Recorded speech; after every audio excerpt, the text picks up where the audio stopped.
ଓଡ଼ିଶା ସରକାରଙ୍କ ସମବାୟ ବିଭାଗ ଢେଙ୍କାନାଳ ଜିଲ୍ଲା ପକ୍ଷରୁ ପ୍ରବନ୍ଧ ଓ ବକ୍ତୃତା ପ୍ରତିଯୋଗିତା 2024 ଅନୁଷ୍ଠିତ। ଆଜି ପୂର୍ବାହ୍ନ 11 ଘଟିକା ସମୟରେ ନଭେମ୍ବର 14 ତାରିଖରୁ 20 ତାରିଖ ମଧ୍ୟରେ 71ତମ ସର୍ବଭାରତୀୟ ସମବାୟ ସପ୍ତାହ 2024 ପାଳନ ଉପଲକ୍ଷେ ସ୍ଥାନୀୟ ଢେଙ୍କାନାଳ ସମବାୟ ବିଭାଗ ଉପନିବନ୍ଧକଙ୍କ ସମ୍ମିଳନୀ କକ୍ଷରେ ଓଡ଼ିଶା ସରକାରଙ୍କ ସମବାୟ ବିଭାଗ ଢେଙ୍କାନାଳ ଜିଲ୍ଲା ପକ୍ଷରୁ ପ୍ରବନ୍ଧ ଓ ବକ୍ତୃତା ପ୍ରତିଯୋଗିତା 2024 ଅନୁଷ୍ଠିତ ହୋଇଯାଇଛି। ଏଥିରେ ଢେଙ୍କାନାଳ ଉପନିବନ୍ଧକ ସରୋଜିନୀ ଜେନା ମୁଖ୍ୟ ଅତିଥି ଭାବରେ ଯୋଗଦାନ କରି କାର୍ଯ୍ୟର ଉଦ୍ଘାଟନ କରି ନିଖିଳ ଭାରତ ସମବାୟ ସପ୍ତାହ ପାଳନର ଆଭିମୁଖ୍ୟ, ଆବଶ୍ୟକତା ଓ ତାତ୍ପର୍ଯ୍ୟ ସମ୍ପର୍କରେ ସୁବିସ୍ତୃତ ବର୍ଣ୍ଣନା କରି ଆଜିର ପ୍ରତିଯୋଗିତାର ମୁଖ୍ୟ ଆଲୋଚ୍ୟ ବିଷୟବସ୍ତୁ ବିକଶିତ ଭାରତ ଗଠନରେ ସମବାୟର ଭୂମିକା, ଜନସାଧାରଣଙ୍କ ମଧ୍ୟରେ ସଚେତନତା ସୃଷ୍ଟି ପାଇଁ ଅଭିପ୍ରେତ ବୋଲି ଦୃଢ଼ ଅଭିବ୍ୟକ୍ତି ପ୍ରଦାନ କରିବା ସଙ୍ଗେ ସଙ୍ଗେ ସମସ୍ତେ ଏଥିରେ ସାମିଲ ହୋଇ ପ୍ରମୁଖ ଭୂମିକା ନିର୍ବାହ କରିବାକୁ ଦୃଢ଼ ଆହ୍ୱାନ ଜଣାଇଥିଲେ। ଅନ୍ୟତମ ସମ୍ମାନିତ ଅତିଥି ଓ ବିଚାରକ ଭାବରେ ସହ ନିବନ୍ଧକ ଢେଙ୍କାନାଳ ଦୀପାଞ୍ଜଳି ସିଂ, ବିରଜାନନ୍ଦ ଦାସ, ସହ ନିବନ୍ଧକ ହିନ୍ଦୋଳ, ସହ ନିବନ୍ଧକ ଅମରଜୟ ଦାସ ଓ ମୁଖ୍ୟମନ୍ତ୍ରୀ ଶିକ୍ଷା ପୁରସ୍କାରପ୍ରାପ୍ତ ଅବସରପ୍ରାପ୍ତ ବରିଷ୍ଠ ଶିକ୍ଷାବିତ୍ ତଥା ରାଜ୍ୟ ପୁରସ୍କାରପ୍ରାପ୍ତ ଜାତୀୟ ଶିଶୁ ବିଜ୍ଞାନ କଂଗ୍ରେସର ଢେଙ୍କାନାଳ ଜିଲ୍ଲା ସଂଯୋଜକ ଡାକ୍ତର ଦେବୀପ୍ରସାଦ ମିଶ୍ର ପ୍ରମୁଖ ଯୋଗଦାନ କରି ସଂସ୍କୃତି ଓ ପରମ୍ପରାରେ ସମବାୟର ଉତ୍ସ ଓ ଆଧାର ରହିଛି। ପ୍ରଗତିର ଏକ ସଫଳ ମାଧ୍ୟମ ହେଉଛି ସମବାୟ।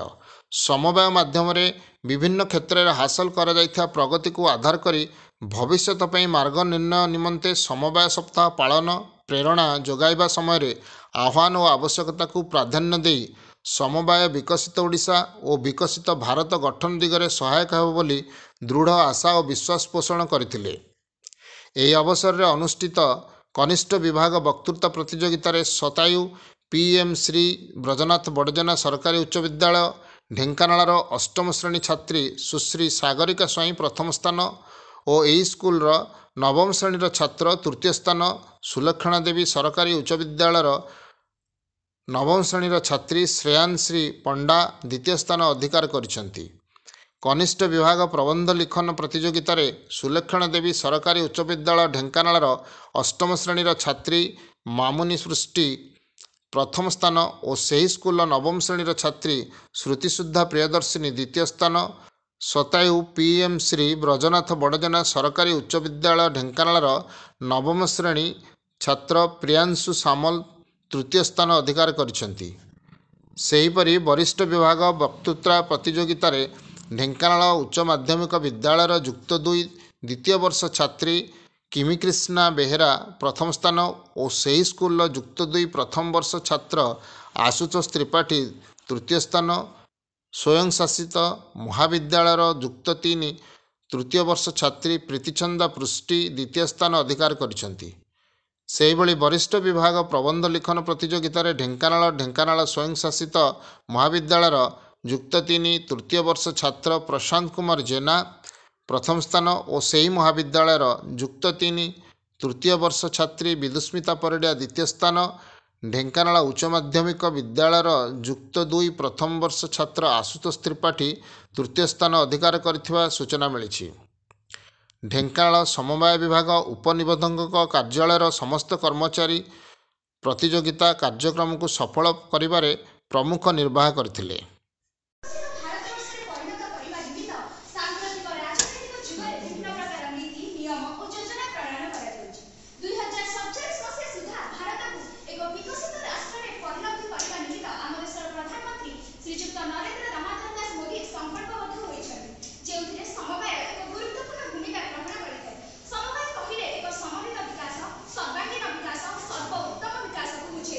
ତେଣୁ ସମବାୟ ସମିତି ମାଧ୍ୟମରେ ଏକ ସ୍ୱୟଂସମ୍ପୂର୍ଣ୍ଣ ତଥା ସମୃଦ୍ଧ